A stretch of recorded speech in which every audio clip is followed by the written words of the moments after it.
Kita boleh ada sebagaimana adanya saat ini, kita mengagungkan Tuhan, memuliakan Tuhan. Nah, tema kita pada minggu ini saya beri adalah manusia Allah. Ya, apa yang dimaksud dengan manusia Allah?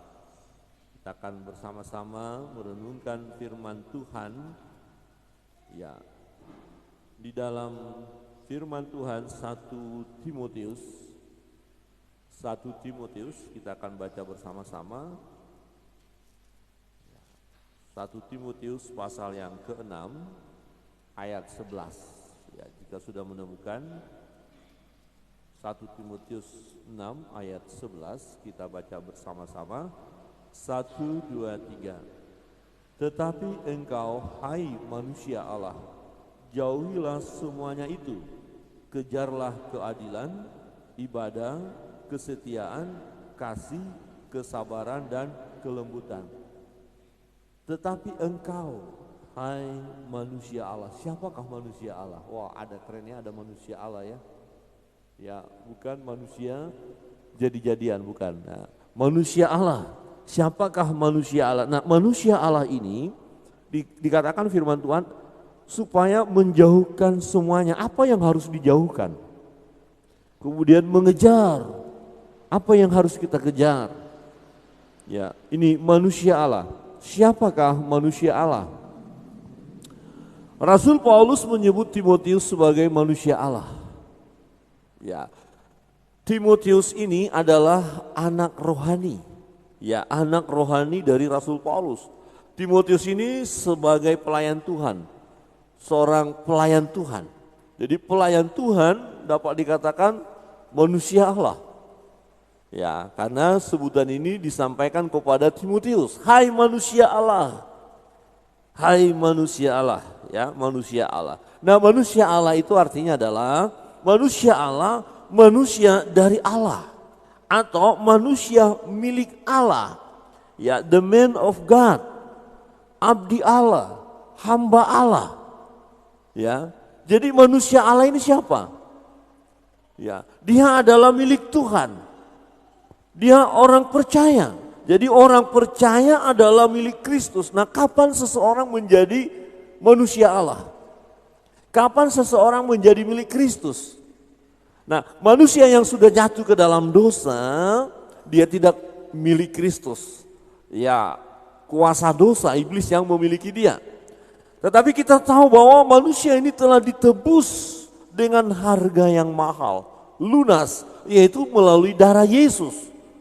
Nah, sejak manusia yang sudah ditebus, ya, diselamatkan ini, jadi yang membeli dia, ya, katakan yang menebus dia adalah Kristus. Jadi dia menjadi milik Kristus.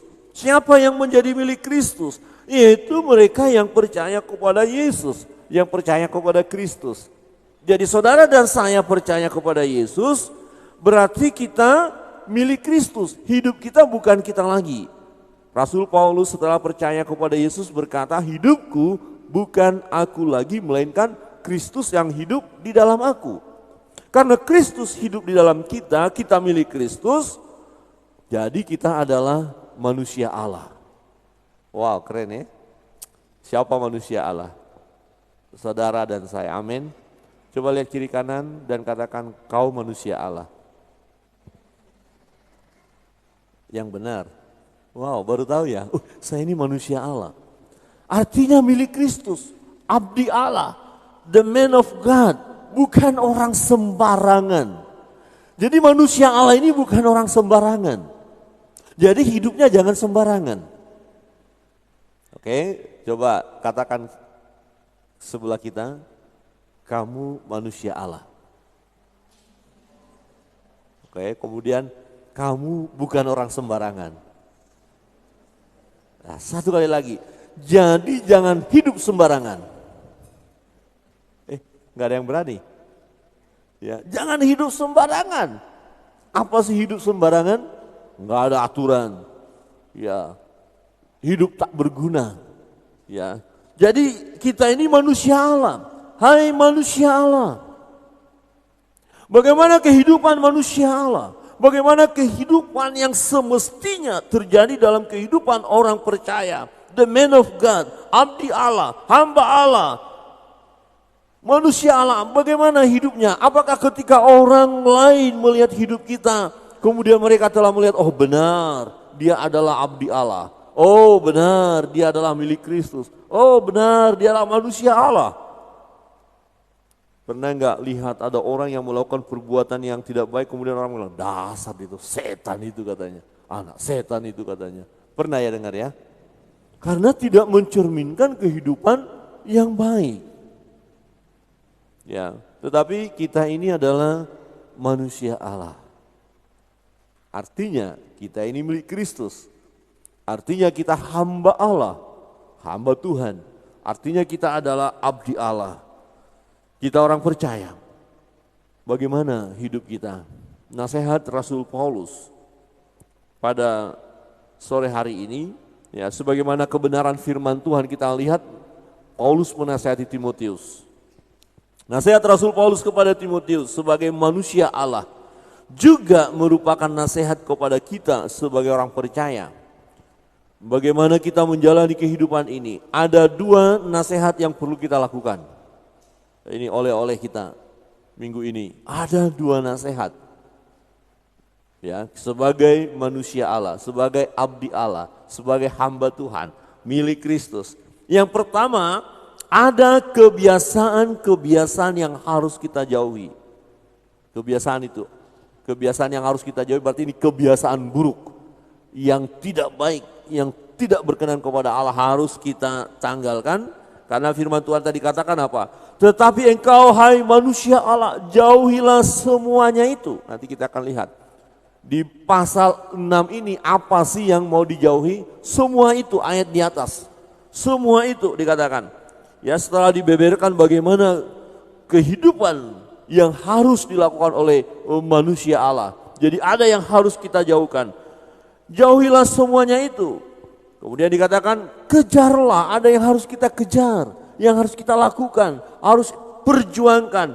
Jadi yang kedua nasihatnya adalah ada perbuatan yang harus kita kejar, yang harus kita lakukan. Ada sesuatu yang harus kita buat selagi kita hidup. Mari kita lihat kebenaran firman Tuhan. Nasihat yang pertama adalah menjauhkan diri dari kebiasaan-kebiasaan buruk. Nah, kalau kita melihat firman Tuhan dalam 1 Timotius pasal 6, ada dua hal yang menonjol kita lihat di situ, yang harus kita hindari, jauhkan. Yang pertama itu bersilat kata, ya, banyak ngomong, ya, banyak bicara, sok tahu, ya, bicaranya buat masalah, ini hindarkan, hindari. Ya, yang kedua cinta uang. Jadi ingin kaya, ya bukan berarti kita nggak boleh kaya. Ya salah kalau ada berkata kalau gitu kita nggak usah kaya, salah. Boleh kaya, tapi jangan kita menggantungkan diri kita kepada kekayaan itu, kepada harta. Ya, ini yang kedua adalah cinta uang atau ingin kaya, ini jauhkan. Karena apa? Kita lihat nanti bahwa akar dari segala kejahatan adalah cinta akan uang. Ya. Nah, Bapak Ibu Saudara yang terkasih dalam Tuhan, kita melihat di ayat yang ketiga, bagaimana kita harus melepaskan diri dari kebiasaan buruk, ya, menanggalkan diri dari kebiasaan buruk, ya, menjauhkan diri dari kebiasaan buruk. Di ayat 3, jika seorang mengajarkan ajaran lain dan tidak menurut perkataan sehat, ya, jadi ada orang yang mengajarkan ajaran lain tidak menurut ajaran yang sehat. Nah, ajaran yang sehat atau perkataan yang sehat itu yang mana? Yaitu perkataan Tuhan kita Yesus Kristus, yaitu firman Allah. Jadi kalau ada seseorang yang mengajarkan sesuatu kepada kita tapi tidak sesuai dengan firman Allah, jauhkan. Jauhkan, jangan ikuti. Ya, dan tidak menuruti ajaran yang sesuai dengan ibadah kita. Oh, kita orang percaya, kita orang Kristen, kita cinta Tuhan. Kemudian dalam perjalanan hidup kita, minggu lalu kita sudah belajar firman Tuhan, ada pengajar-pengajar sesat. Mulai mengajarkan sesuatu yang akan menyesatkan kita, itu jauhi. Jangan bergaul dengan mereka, jangan terlibat dengan mereka. Itu nanti akan membuat kita jauh dari Tuhan. Nah, jika seorang mengajarkan ajaran lain dan tidak menuruti perkataan sehat, itu jauhkan. Jadi orang itu pintar bicara. Ya, nanti kita lihat bahwa dia bisa mempengaruhi seseorang, akhirnya tidak lagi datang kepada Tuhan. Kemarin kami ada acara dan ada 2 pemudi kita bercerita bagaimana ada pengajar sesat, ya, berjumpa dengan mereka dan mulai mengatakan sesuatu yang tidak benar. Mulai mereka berdebat, tetapi pemudi kita ini, 2 orang ini, ya tidak siap, ya tidak punya bahan untuk mengalahkan mereka untuk berdiskusi. Kemudian ada seorang ibu berkata, makanya waktu Pak Pendeta khotbah dengarkan, catat, itu perlu buat kita. Nah ini kan manfaatnya bisa kita hadapi mereka. Jadi waktu pendeta khotbah jangan main HP saja, jangan pikiran kemana-mana, ikuti khotbah, itu pelajaran yang menarik. Dan ibu itu berkata, sejak dulu saya kalau ikut khotbah selalu saya bawa catatan, kata ibu itu. Dan ibu itu memang melayani. Jadi selalu mendengarkan khotbah kemudian mencatat.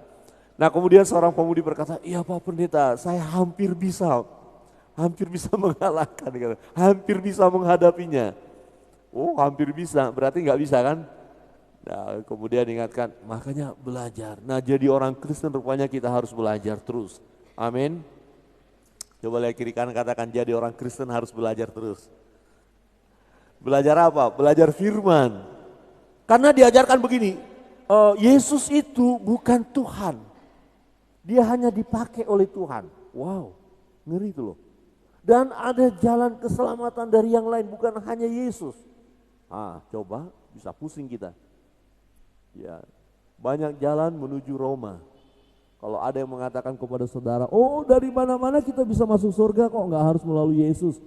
Kan banyak jalan menuju Roma. Katakan, Pak, Bu, Tante, Om, kita bukan mau ke Roma, kita mau ke surga. Jadi siapa yang tahu jalan ke surga? Bapak Ibu tahu siapa yang tahu jalan ke surga? Dia yang pernah dari surga. Dia yang datang dari surga, datang ke dunia, mesti dia tahu dong jalan ke surga.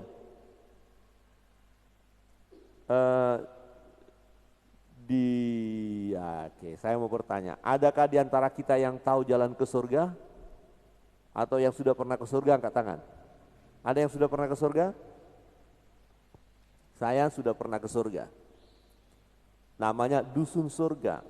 Ada di Singaraja, di daerah Siririt naik ke atas. Benar, itu dusun surga. Saya sudah pernah ke sana. Mas Parman belum kan? Sekarang kita mau ke dusun surga. Mas Parman bilang ikut saya, tapi saya bilang ikut saya. Bapak Ibu Saudara mau ikut Mas Parman atau ikut saya? Mau ikut Mas Parman atau mau ikut saya? Saya sudah dari dusun surga. Ya, tapi Mas Parman belum. Kemudian kita mau ke dusun surga. Siapa yang mau ikut saya, angkat tangan? 1, 2, oke. Turun tangan, yang lain ikut Mas Parman ya? Mas Parman kasih apa? Bakalan sesat Bapak Ibu yang ikut Mas Parman. Kalau Mas Parman berani berkata, ikut saya, dia sedang menyesatkan. Belum tahu. Dia belum pernah. Oh saya sudah berkali-kali dengan Ibu Pendeta. Kalau Ibu Pendeta bilang ikut saya, belum tentu bisa dipercaya. Karena Ibu Pendeta susah hafal jalan, ya susah. Kadang-kadang ini kita di kemana? Udah ke timur, ke barat, ke utara, selatan, nggak tahu saya, jalan aja. Jadi harus pasti dulu. Saya tahu jalan ke surga itu. Ya, kita bisa lewat Singaraja, Siririt naik ke atas, pasti. Karena saya sudah pernah ke sana. Pertanyaannya, siapa yang pernah datang dari surga? Bukan dusun surga, tapi surganya tempat Bapa di surga. Hanya satu pribadi, yaitu Yesus. Jadi diajarkan, oh bisa lewat mana saja, bisa penting berbuat baik, amal, nggak bisa. Ya, hanya Dia. Nah, kemudian diajarkan juga kepada mereka ada Allah besar, Allah yang sedang, Allah kecil. Lah kok Allah dibagi-bagi ya? Akhirnya dua pemudi kita bingung juga. Iya Pak Gembala, ada Allah besar, ada Allah kecil. Aduh, saya bilang, Allah kecil siapa ya? Nah, itu ada yang mengajarkan seperti itu. Jadi Yesus itu bukan Tuhan, hanya dipakai. Jadi Dia bukan Allah. Wah, ngeri ya. Nah, maka dikatakan jika seorang mengajarkan ajaran lain, orang itu merasa pintar, hebat, teologinya hebat, tapi menyesatkan, jauhi. Jauhi, jangan coba-coba bergaul dengan mereka, jangan coba-coba ikut perkumpulan mereka. Saudara yang ikut perkumpulan mereka, saudara bisa disesatkan. Kalau pola ibadahnya berbeda dengan yang kita alami, dengan kata lain mereka tidak menyembah Allah Bapa, Anak dan Roh Kudus. Mereka tidak percaya hal itu, lebih baik jangan ibadah di situ. Saya mau berkata, kalau mereka tidak percaya kepada Allah Tritunggal, jangan ibadah di situ. Ini yang dikatakan bahwa dan tidak menurut ajaran yang sesuai dengan ibadah kita. Kalau tidak sesuai dengan ibadah kita, tinggalkan. Tidak sesuai artinya apa? Tidak menyembah Allah Bapa, Anak dan Roh Kudus. Bukan bermasalah tepuk tangan, duduk, diam, bukan itu. Bukan itu yang dimaksud. Tapi siapa yang menjadi pusat penyembahannya? Ya. Jadi kalau pusat penyembahan bukan kepada Allah yang benar, tinggalkan itu. Minggu lalu kita sudah lihat ada seorang muda yang terjebak kan?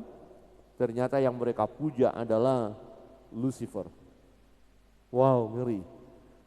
Nah, yang 4, ayat 4 dikatakan, ia adalah seorang yang berlagak tahu, padahal tidak tahu apa-apa. Penyakitnya ialah mencari-cari soal dan bersilat kata, yang menyebabkan dengki, cedera, fitnah, curiga. Omongannya wah gayanya hebat, luar biasa, cerita A, B, C dan lain sebagainya. Tetapi kalimat itu, kata-katanya itu hanya akan menimbulkan perselisihan, hanya akan menimbulkan kekacauan, fitnah, curiga, ya. Itu hindari. Ayat 5 berkata begini, percekcokan antara orang-orang yang tidak lagi berpikir sehat dan yang kehilangan kebenaran, yang mengira ibadah itu adalah suatu sumber keuntungan. Ya, artinya ada, kalau kita ibadah harus dapat sesuatu, ya, padahal bukan penyembahan Allah yang dia maksud.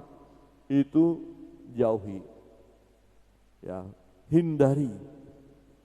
Saudara yang terkasih dalam Tuhan, ini yang dijelaskan oleh Paulus kepada Timotius sebagai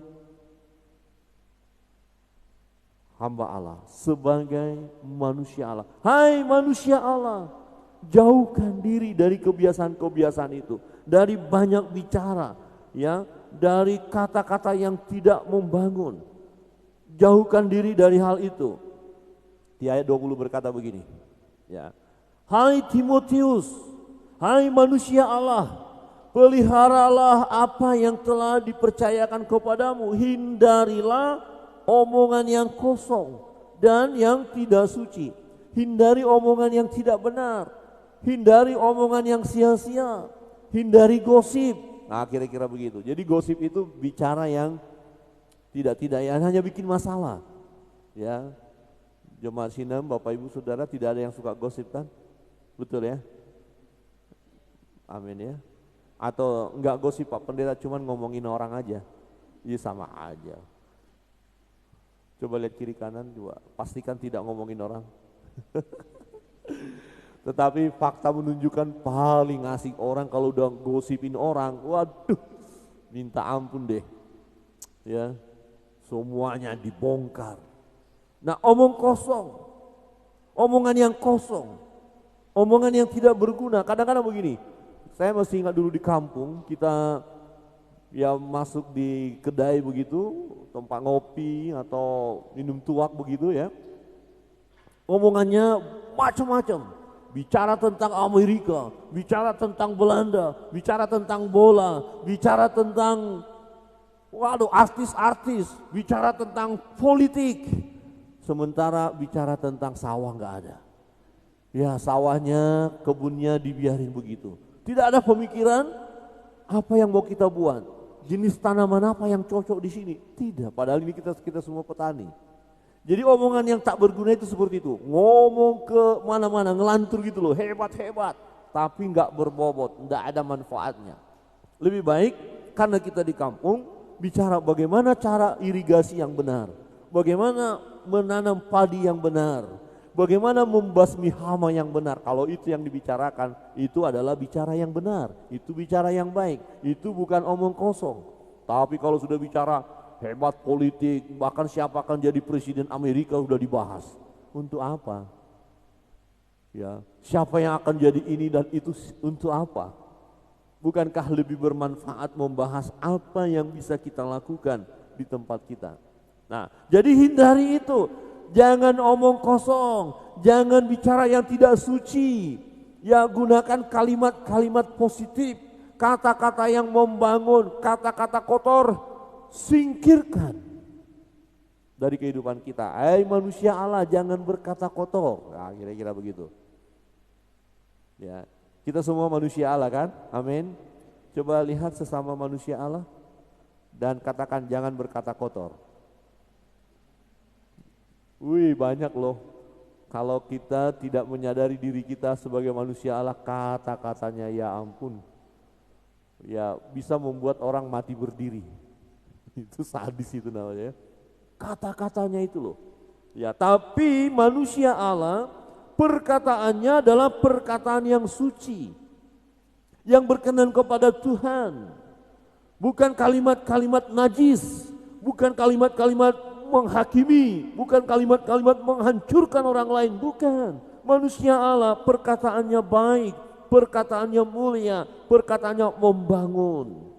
Jadi hal-hal yang tidak membangun singkirkan, yang tidak berguna singkirkan. Bahkan dalam kata-kata itu, perhatikan ya, dikatakan ya, pertentangan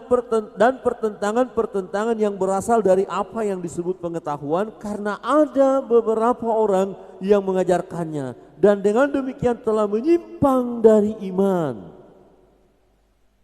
Wow, ternyata ada orang akhirnya karena mendengarkan omongan kosong ini, karena mendengarkan perkataan-perkataan yang menyebut dirinya sebagai ilmu pengetahuan, kemudian menyeret orang itu tidak lagi percaya kepada Tuhan. Ada banyak orang yang semakin pintar dan semakin dia jauh dari Tuhan. Ayo ke gereja, untuk apa? Kita enggak hidup dari gereja, kita hidup dari pikiran kita. Kita hidup dari pekerjaan kita. Ayo berdoa, untuk apa zaman sekarang berdoa? Kita harus bekerja, kita andalkan pikiran kita. Wow, itu ajaran yang menyesatkan. Ya, saudara yang terkasih dalam Tuhan, hati-hati. Rasul Paulus berkata, karena ada beberapa orang yang mengajarkannya dan dengan demikian telah menyimpang dari iman. Akhirnya ada orang gak percaya. Ada satu kasus, nah ini dilayani oleh saudara Gedalia di Bali ini. Ya, seorang muda, dia mendapat pengajaran yang sesat. Dikatakan begini, waktu mulai dari COVID, karena ada orang yang disuntik vaksin, dikatakan itu chip ya, dikasih chip, kemudian itu adalah dari setan. Jadi sekarang orang ini nggak mau salaman dengan orang yang sudah disuntik, karena kalau dia salaman berarti dia salaman dengan setan. Jadi akhirnya dia mengurung diri, ngeri kan? Mengurung diri, dan saudara Gedalia melayani dia. Wow, kenapa dia seperti itu? Orang tuanya sedih melihat anaknya mengurung diri. Dan berkata, nih kalian semua udah kena setan, karena kalian disuntik, divaksin. Wow. Ini satu contoh, karena mendapatkan pengajaran yang menyimpang dari iman, dan akhirnya kacau hidupnya. Ada kelompok yang dilayani oleh Gedalia. Kelompok ini tidak percaya kepada Tuhan, agnostis. Mereka tidak lagi percaya sama Tuhan. Padahal itu lingkungan gereja. Ada anak-anak muda yang sekarang sudah tidak percaya kepada Yesus. Ngapain zaman sekarang datang kepada Tuhan? Hati-hati. Nah, maka hindari orang-orang yang seperti ini. Dan jangan juga kita menjadi pengajar-pengajar yang menyesatkan. Hindari. Saudara yang terkasih dalam Tuhan, ini yang harus kita hindari. Yang kedua dikatakan apa? Yang perlu kita hindari itu ya keinginan untuk kaya, cinta uang. Di ayat 7 berkata begini, sebab kita tidak membawa sesuatu apa ke dalam dunia dan kita pun tidak dapat membawa apa-apa keluar. Asal ada makan dan pakaian cukuplah, tetapi mereka yang ingin kaya terjatuh ke dalam pencobaan. Kira-kira begini, saya mau kaya, kemudian ada tawaran, kamu dapat kaya, lakukan saja seperti ini. Ternyata apa? Penipuan. Ya, ternyata apa? Perampokan, penodongan, lakukan saja. Tipu sana, nggak apa-apa. Manipulasi data, wah, yang penting kaya, yang penting dapat uang. Nah itu jatuh ke dalam pencobaan karena ingin kaya. Ya, ke dalam jerat dan ke dalam berbagai-bagai nafsu yang hampa dan yang mencelakakan, yang menenggelamkan manusia ke dalam keruntuhan dan kebinasaan. Ada orang akhirnya mengalami celaka dalam hidupnya hanya karena ingin kaya. Ya, karena akar segala kejahatan ialah cinta uang, sebab oleh memburu uanglah beberapa orang ya telah menyimpang dari iman dan menyiksa dirinya dengan berbagai-bagai duka. Artinya gini, Bapak Ibu, karena ingin kaya, akhirnya halalkan segala cara. Tidak peduli apakah ini sesuai dengan firman atau tidak, enggak ada masalah.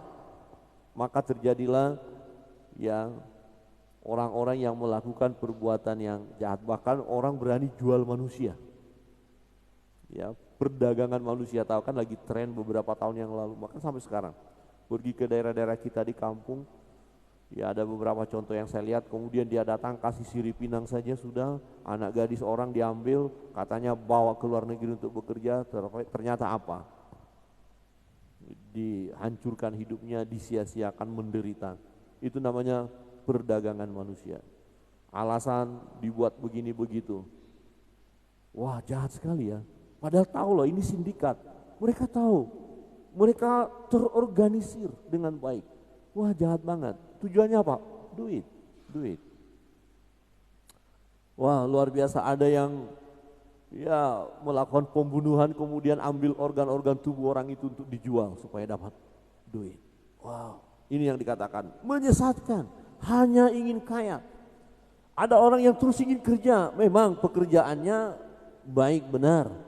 Dia bukan merampok, dia bukan mencuri, ya bekerja biasa, tetapi terus misalnya habis bekerja cari lagi pekerjaan lain, demi uang. Akhirnya ini yang dikatakan membuat dirinya berduka. Jadi dia tidak menikmati hidup dengan baik. Kerja, uang, nggak ada waktu untuk istirahat. Kerja, uang, nggak ada waktu untuk Tuhan. Hanya untuk kerja, tidak pernah berdoa. Tidak pernah membaca Alkitab, tidak pernah merenungkan firman, yang penting uang. Nah itu mendukakan diri sendiri. Orang itu tidak dapat menikmati dengan baik hasil pekerjaannya. Untuk apa? Ya, jadi itu jauhkan. Bukan berarti kita nggak boleh kaya. Ya kaya kita boleh, impian kita jadi orang yang diberkati boleh, tidak apa-apa. Tetapi kekayaan itu jangan sampai mengikat diri kita. Bapak Ibu Saudara yang terkasih dalam Tuhan, itu yang harus kita jauhkan. Omong kosong, bersilat kata, sok pintar, ngomongin orang, omongan yang tidak suci, yang gosip, bikin masalah, adu domba, singkirkan, jauhkan, buang. Dan juga dikatakan apa? Ingin kaya, bekerja terus, lupa sama Tuhan, tidak peduli dengan Tuhan, pokoknya cari duit, itu jauhkan. Bukan berarti kita kalau begitu nggak usah kerja, salah juga, bekerja. Tetapi andalkan Tuhan dalam pekerjaan kita, amin. Ya, coba lihat kiri kanan dan katakan andalkan Tuhan dalam pekerjaan. Ya, nanti kita lihat bahwa Tuhan mengizinkan kita untuk jadi orang kaya, ya. Perhatikan di sini, bagian yang kedua. Ya. Yang kedua, melakukan perbuatan yang baik dengan maksimal. Kejarlah, ini yang dikatakan tadi. Kejarlah apa? Kejarlah keadilan. Kita harus berlaku adil. Ya, walaupun dalam dunia saat ini keadilan ini sudah hancur. Bahkan di gedung pengadilan tidak ditemukan keadilan. Kenapa? Karena orang-orang yang terlibat dalam pengadilan itu lebih mengutamakan uang. Coba bisa kita bayangkan, mencuri seekor ayam bisa 2 tahun penjara, membunuh orang bisa hanya 5 bulan misalnya. Wah, mana adil itu? Ya, koruptor yang miliar diambil uang, hukumannya cuma 1 tahun. Yang hanya mengambil uang orang lain 1 juta, hukumannya 10 tahun misalnya. Apakah itu adil? Kan enggak adil dong. Nah, tetapi itulah kenyataan dunia. Dunia kehilangan keadilan. Nah, manusia Allah, hamba Allah, milik Kristus, jangan kita terlibat di dalamnya. Kita harus bersikap adil, jangan pilih kasih. Nah, kemudian dikatakan kejarlah ibadah. Kejar, lakukan terus, semakin giat kita beribadah, jangan kita mundur. Ya, Ibrani pasal 10 ayat 25. Jangan membiasakan diri, mengundurkan diri dari pertemuan-pertemuan ibadahmu. Jadi kita terus beribadah, latih ibadah kita, terus setia kepada Tuhan, memuji Tuhan, membaca firman, berdoa, terus kita aktifkan. Ini yang harus dilakukan manusia Allah.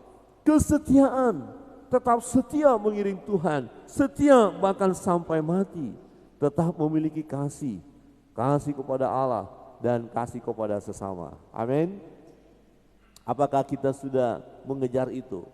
Wow, Pak Pendeta, saya agak susah yang satu ini, tentang kasih kepada sesama. Kenapa?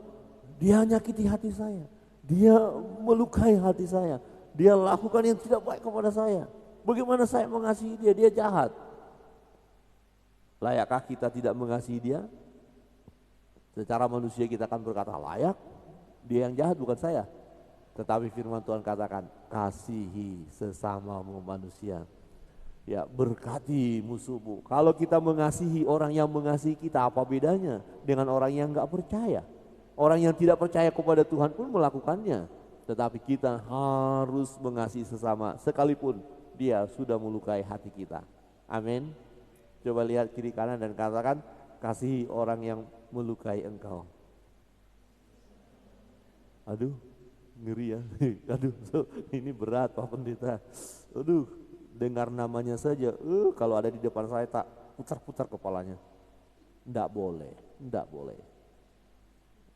Mampu enggak saudara berbicara kasih saat ini kepada Tuhan? Aku mengasihi dia yang sudah melukai hati saya berkali-kali. Wow, berkali-kali melukai. Tetapi Tuhan berkata apa? Firman Tuhan, kasih, kejar, aku mau mengasihi. Kejar artinya lakukan terus. Kejar artinya perbuat, jangan tunggu-tunggu. Jangan hanya sekedar ya tahu saya akan mengasihi tapi enggak buat apa-apa. Enggak, kejar itu lakukan. Buat sesuatu. Nah, kejarlah kasih itu. Kejar kesabaran. Jangan suka marah-marah. Ya, Jemaat Sinem enggak suka marah-marah ya. Halo, kalau nanti naik motor disenggol orang, mas jangan disenggol dong, ntar kita jatuh, lewat aja gitu ya. Atau apa kau, kurang ajar ya, macam-macam kau, gitu ya, enggak ya.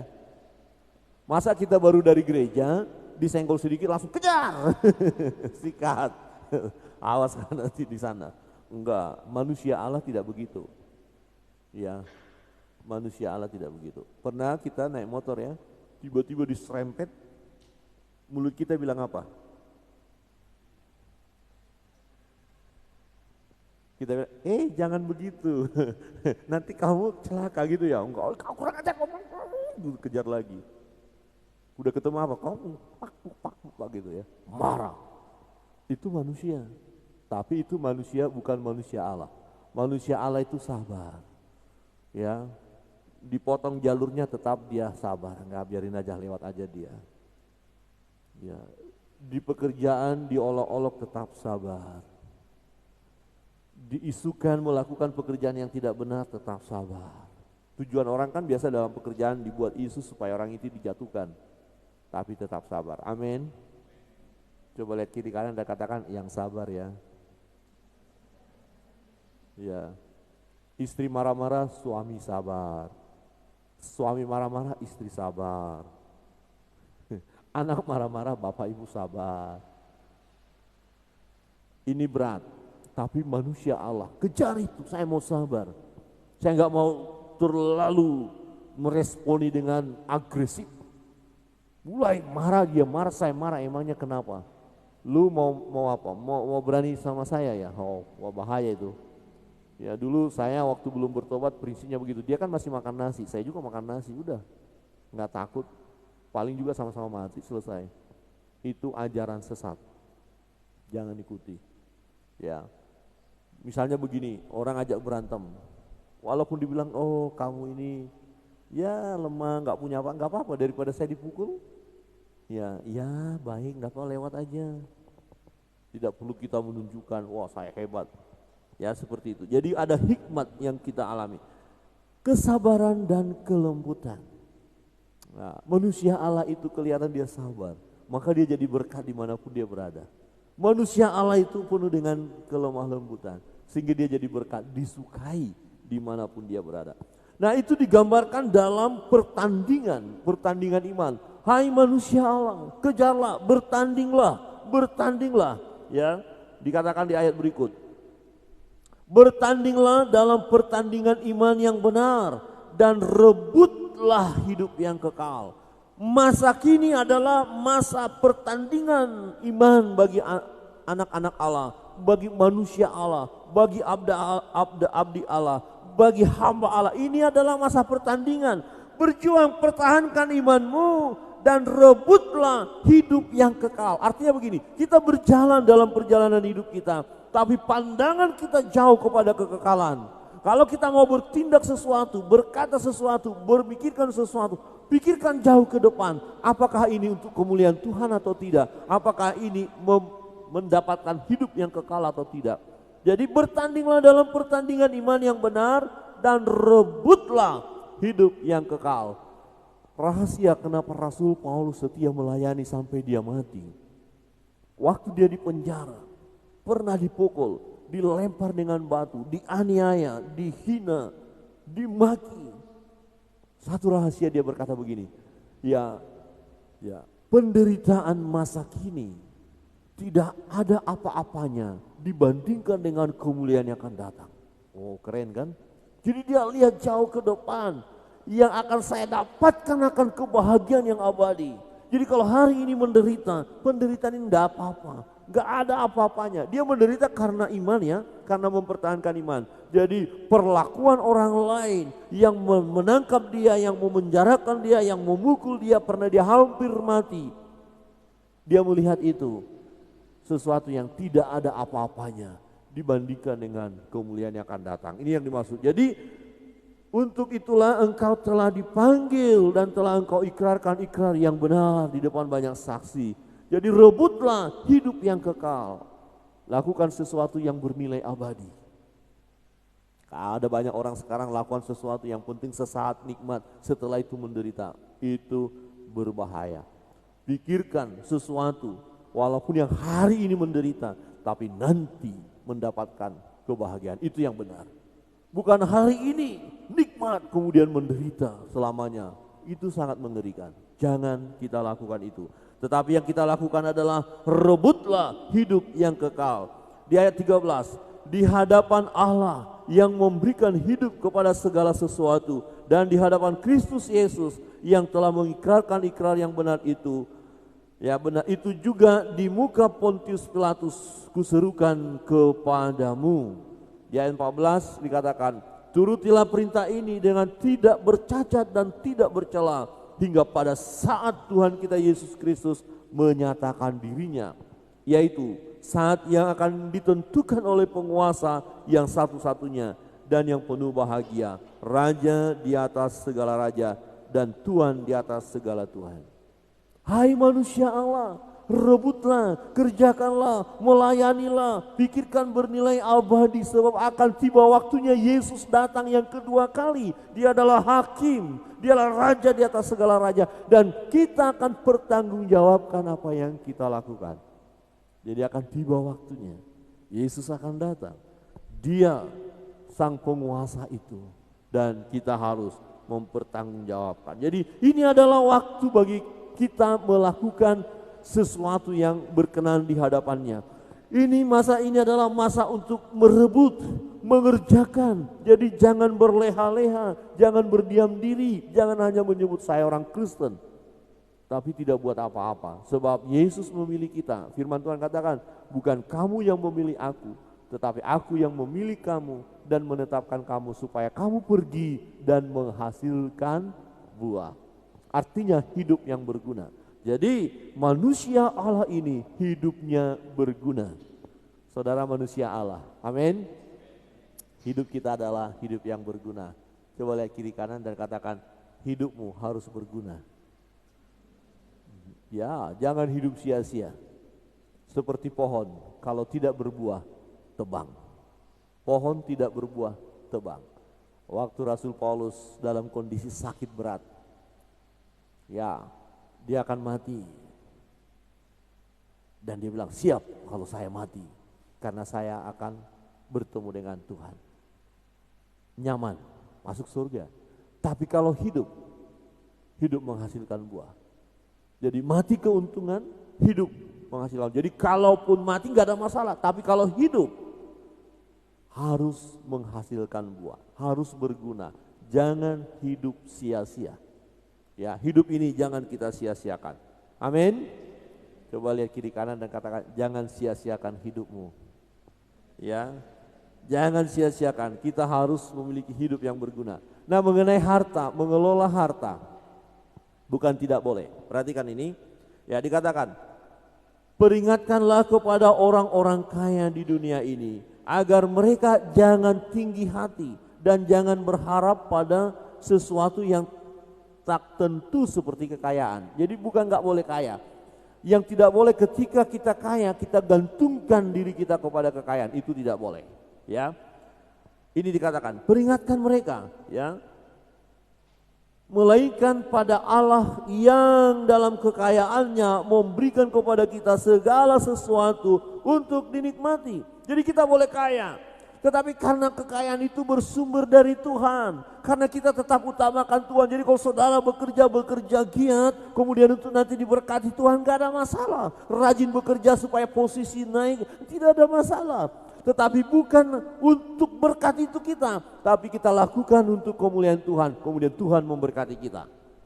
Saudara bekerja, saudara mengandalkan Tuhan dalam pekerjaan saudara, akhirnya saudara diberkati. Nah, berkat yang dari Tuhan itu baik dan bisa kita nikmati. Itu maksudnya. Jadi katakan, ya Allah yang dalam kekayaannya memberikan kepada kita segala sesuatu untuk dinikmati. Jadi kaya satu impian kita. Kita harus, boleh katakan harus menjadi kaya, jangan miskin. Kan firman Tuhan katakan harus jadi kepala bukan ekor. Tetapi hati-hati, bukan kekayaan itu yang membuat kita hidup. Yang membuat kita hidup adalah Tuhan. Tetap utamakan Tuhan dalam hidup ini. Ya, di ayat 18 berkata begini, peringatkanlah agar mereka itu, orang-orang kaya tadi, berbuat baik, menjadi kaya dalam kebajikan, suka memberi dan membagi. Betapa bahagianya kita kalau jadi orang kaya, bisa membagi kepada orang lain. Itu semestinya, tapi banyak orang gagal hal itu. Dia kaya jadi sombong. Gaya berjalannya tadi biasa jadi nggak biasa lagi. Betul ya? Wow, gayanya sudah luar biasa. Tapi kita harus melatih diri kita. Ya, ketika kita nanti diberkati oleh Tuhan, ada maksud Tuhan. Kenapa Tuhan beri berkat itu? Untuk kita pakai memberkati orang lain. Amin. Ya, dikatakan, peringatkan, menjadi kaya dalam kebajikan, suka memberi dan membagi. Wah, saya sebagai gembala berdoa, semua jemaat diberkati Tuhan kaya.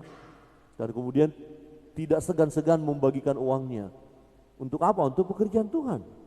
Ada daerah-daerah yang harus dilayani. Nah, kita nggak ada dana ke sana. Karena jemaat diberkati Tuhan membagikan berkat itu. dan akan ada berita kabar baik disampaikan di berbagai daerah. Ada orang yang kesusahan, kita harus bantu, kita bisa membantu. Ya, ini beberapa waktu yang lalu ada seorang hamba Tuhan juga memberikan proposal kepada kita karena mereka sedang membangun. Memang kita sedang membangun. Nah, betapa bahagianya jemaat Sinam adalah jemaat yang kaya, termasuk materi memang kaya dan berani berkorban. Wow, luar biasa. Jadi pekerjaan Tuhan semakin luas ya.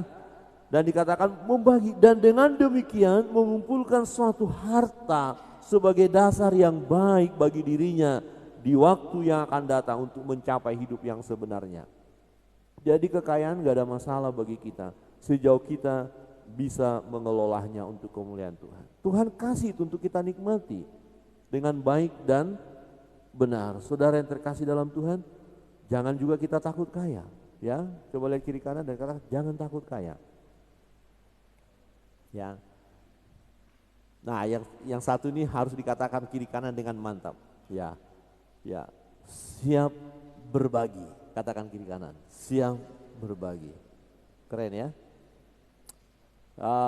Tadi pagi saya katakan begini, ada orang yang sangat memuji Tuhan, satu keluarga. Ini dulu udah lama saya dengar cerita itu, ilustrasi tapi bagus sekali ya. Keluarga ini keadaan miskin. Hari itu memang mereka tidak dapat makan apa-apa, nggak ada beras, nggak ada makanan sama sekali. Ya, miskin mereka, papa mamanya juga, anak-anaknya ada. Nah, satu ketika salah seorang anaknya pergi jalan, ya keluar, ada seorang manusia Allah, ya orang yang cinta Tuhan. Dia digerakkan Tuhan memberikan berkat buat dia. Dana, padahal dia gak kerja, dia hanya lusuh kelihatan begitu ya. Dia wah, setelah dia dapat uang dia bilang apa? Puji Tuhan, ada uang. Dia langsung ke rumah. Papa, mama, ada yang beri saya uang. Wah, lihat ada uang. Oh, puji Tuhan. Ada papa, mama, adik, kakak memuji Tuhan. Dia puji Tuhan. Nah, kemudian orang tuanya, ya cepat beli beras, kita sudah nggak makan ini, udah lapar semua. Beli makanan, beli lauk. Dia pergi ke warung. Nah, ternyata yang punya warung sudah lama nunggu-nunggu warung nggak laku-laku. Ternyata orang ini datang belanja. Dan pemilik warung berkata, puji Tuhan, dagangan saya laku. Ada seorang manusia Allah membagikan berkat kepada satu orang, tapi berapa orang yang memuji Tuhan? Saudara, kalau saudara berbagi, ya kita nggak ngerti siapa saja yang akan memuji Tuhan melalui apa yang kita sudah beri. Untuk pekerjaan Tuhan, saudara berkorban. Berapa banyak orang yang akan memuji Tuhan melalui pengorbanan kita, padahal cuma sedikit yang bisa kita lakukan, tetapi berdampak luar biasa. Ini yang dikatakan berdampak nilai keabadian. Saudara yang terkasih dalam Tuhan, jadi jangan takut kaya. Yang penting kita dapat mengelola harta kita dengan baik. Bapak Ibu saudara yang terkasih dalam Tuhan, nasihat bagi kita sebagai manusia Allah. Ada hal-hal yang harus kita jauhkan. Kebiasaan-kebiasaan buruk, jauhkan. Dan ada hal-hal yang baik yang harus kita kerjakan. Semakin kita kerjakan dan semakin giat, karena waktunya akan segera tiba. Kita tidak tahu kapan kita bisa melakukan lagi. Akan ada tiba waktunya kita tidak bisa berbuat apa-apa. Jadi selagi ada kesempatan, lakukanlah dengan baik. Tuhan memberkati kita. Saya undang kita bangkit berdiri. Kita responi firman Tuhan. Kita bangga menjadi manusia Allah dan kita siap melepaskan, menjauhkan diri dari kebiasaan-kebiasaan yang tidak baik. Yang buruk itu kita lepaskan, kita buang, kita hindari hal itu. Dan hal yang positif, yang baik, yang benar, yang berkenan kepada Tuhan, lakukan semakin giat. Sebab segala sesuatu yang kita lakukan di dalam Tuhan tidak ada yang sia-sia.